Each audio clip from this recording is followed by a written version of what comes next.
Yeah. Yeah. Chase a little bit of a give chase to somebody, and now she's back feeding the kids, and Ezra is up. She must have circled around the backside of Yeah, the hill. she probably did. She does what they love to do. Did she come in, Keys? Which direction did she come in? From the front? Keys?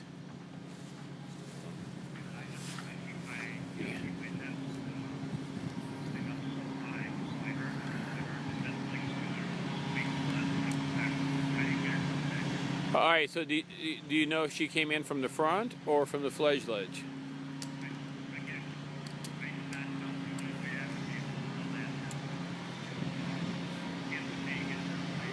Right.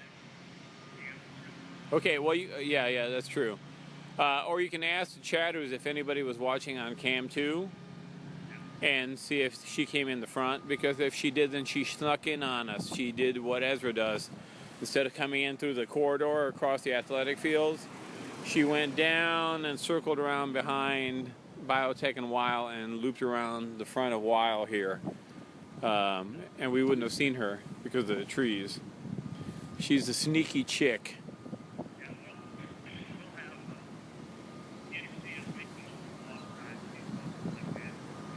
Uh-huh.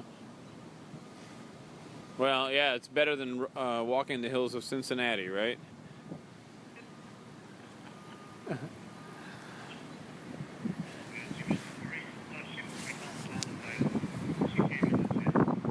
Yeah.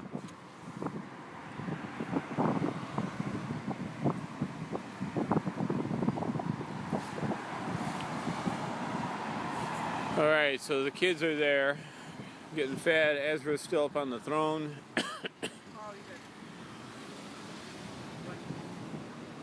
Okay. I think I'm going to go stand in the egg quad. Okay, in case he goes hunting. Yeah, you've got this covered. Yeah. So you can sort of spot him. Okay.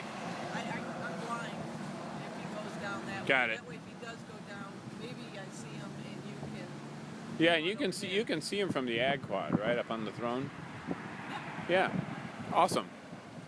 So Barget's going to go over to the ag quad, and she just a few minutes ago met Turtle Dove, who's also a wonderful bogger, still camera bogger, and so that was a nice encounter for the two of them. And we're looking at the 3 chickens here in the nest. Not everybody's in line at the chow line at the moment. Keys, can you hear me? Okay. So are you watching our stream?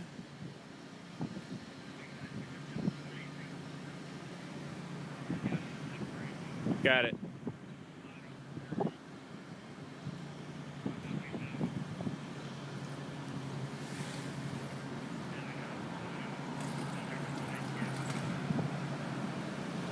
Right.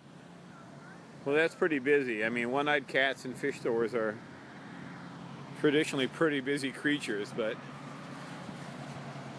we'll let you go on that one. I'm going to give you a pass on that one, Keys. Considering where you live and...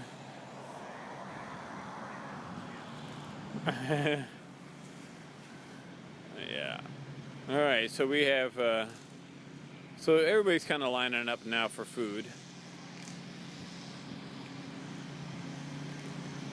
So I don't know these kids very well, actually. So I'm not sure who is... That's why I was wondering if you were watching, so you could see who's getting... who's who getting fed here.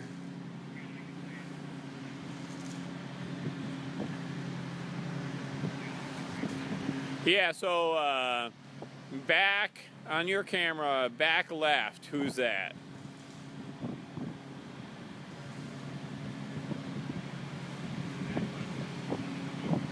Okay, so E3 is the one that's in the center of our picture right now. And then back right.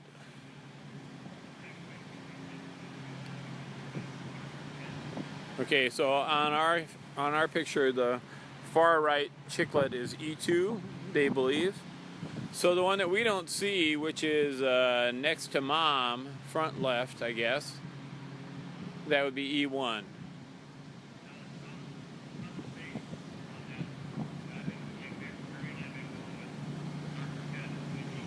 So the darker head, yeah, and then, so you guys think the darker head is E2, and other people think what?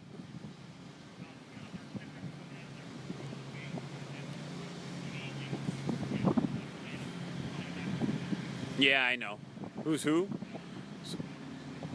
So are we going to know who's who at some point?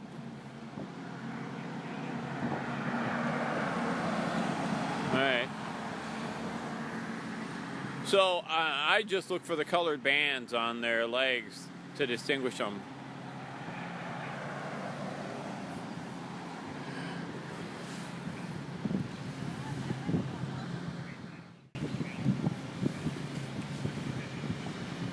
Yeah.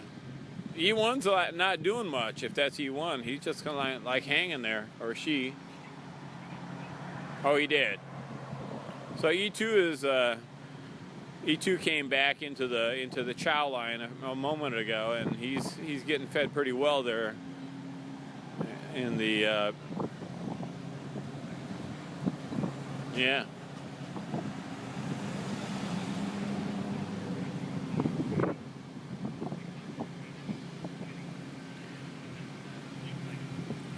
Yeah, these guys have been wonderfully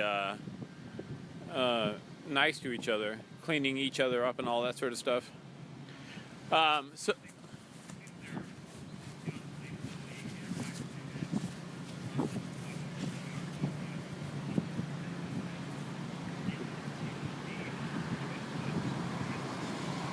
yeah, the seeds were kind of lounge lizards there.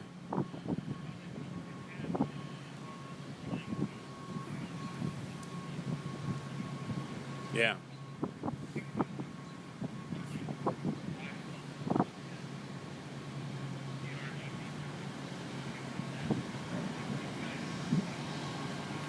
Yeah.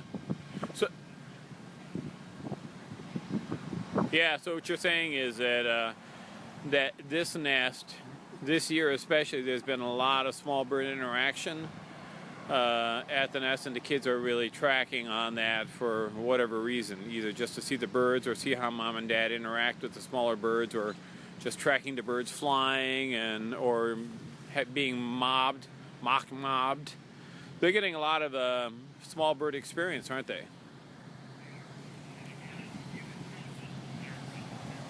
Yeah. Hang on a second, Keys. Just a second.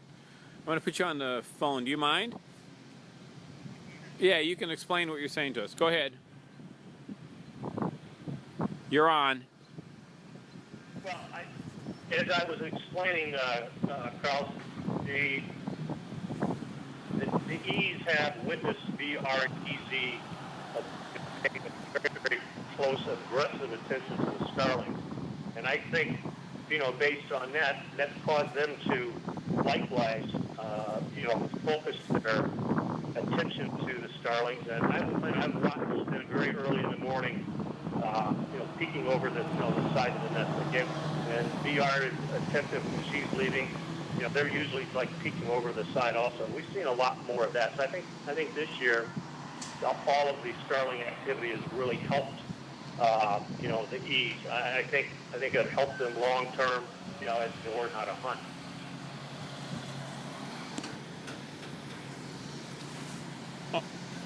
Awesome. Thanks, Keys. So Ezra is hanging out up on the throne. So I guess he figures he's off the hook for the moment as far as being a master provider. I think they're going to have a reality show, Hawk Chef or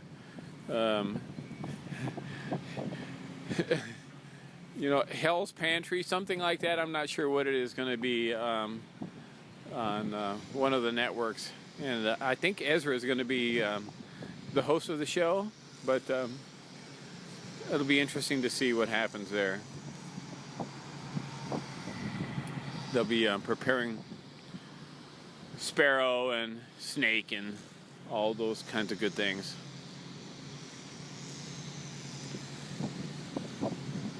I guess I'll keep my day job on that.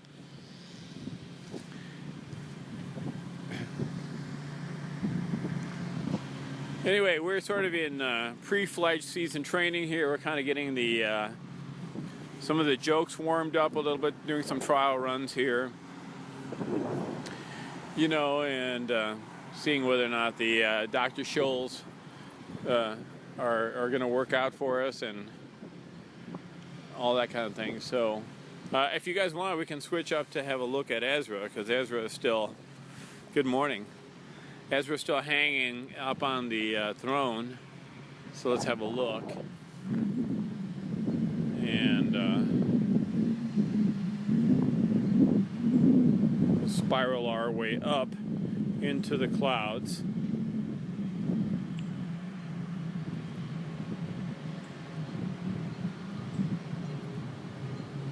Alright, we can get there eventually. Yes. A colleague from the Atkinson Center just walked by and gave me a smile, as in, I know what you're doing.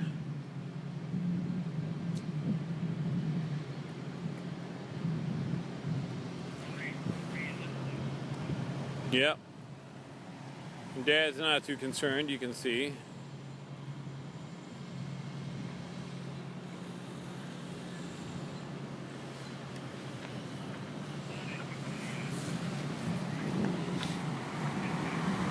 Yeah.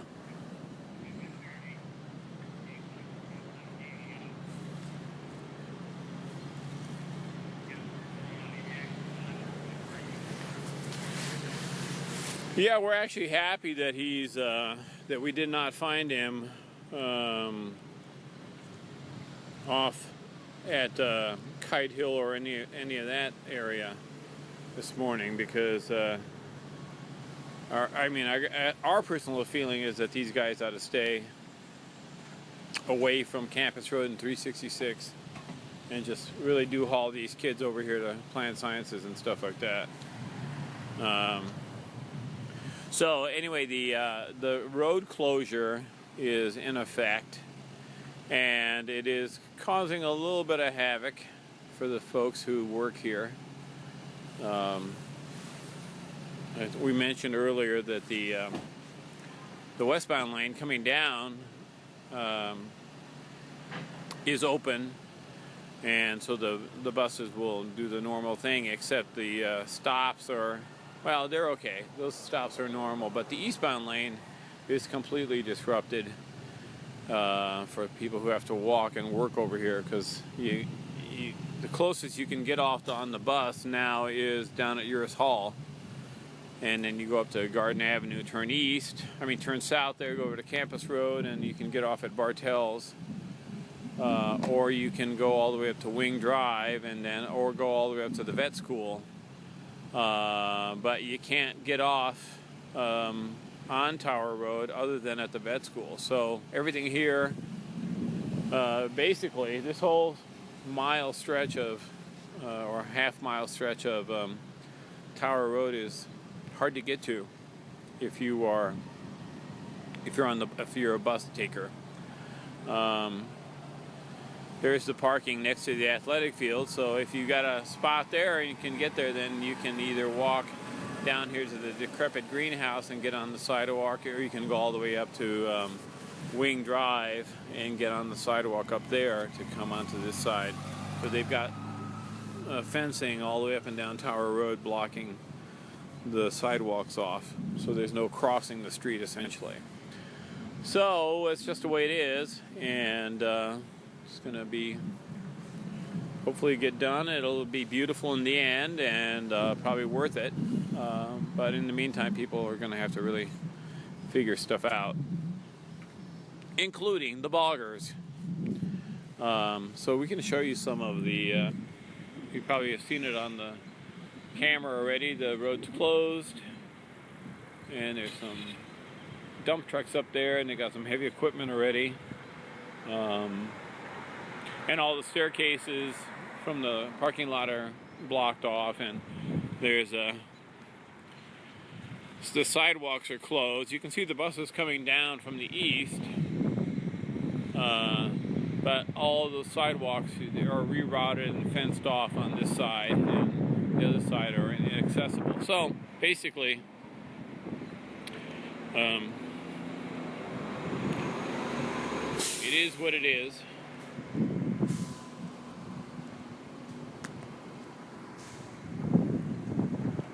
And it is 8:23 in the morning. Ithaca time. Ezra is on the throne, and BR is feeding the chicks, and can't remember exactly when it was, but when Ezra came to the nest earlier, he brought a pigeon, and then he interacted with BR, and he took off and floated over Tower Road. Got a few minutes of that on wide angle, and then he came over here to floated behind Bradfield Hall, and we lost connectivity, and it was unfortunate because he came out the other side of Bradfield, came over to the nest again, floated over it, and at that point another redtail came in, heading in a general north-northwest, south-southeast direction, skimmed over the east side of Weil Hall, headed over Bartels, and BR immediately left the fledge ledge where she had been sitting and took off after the redtail, chased it over Bartels, and then they swung off to the southeast and floated over, or raced over the wrestling center, and then over the synchrotron, and over generally toward the Holy Cow Field orchard area. And in the meantime, Ezra circled the nest and then went and sat up on the throne and waited for BR to come back, which she did. She didn't come through the usual corridor the way she had left. I'm guessing she went along behind Bartels and then over Lina Rink and came around through the courtyard on the west side of Weil Hall. And if the videotape bears that out, then she did that. She snuck around the front of Weil Hall and came into the front of the nest. But we'll have to see from the video. I didn't see her come into the nest. I'm just surmising. It was not obvious. I didn't see a redtail come in through the corridor. And so she could have skimmed down the sidewalk along the front of Weil, the long athletic east side, over the Korean lilac.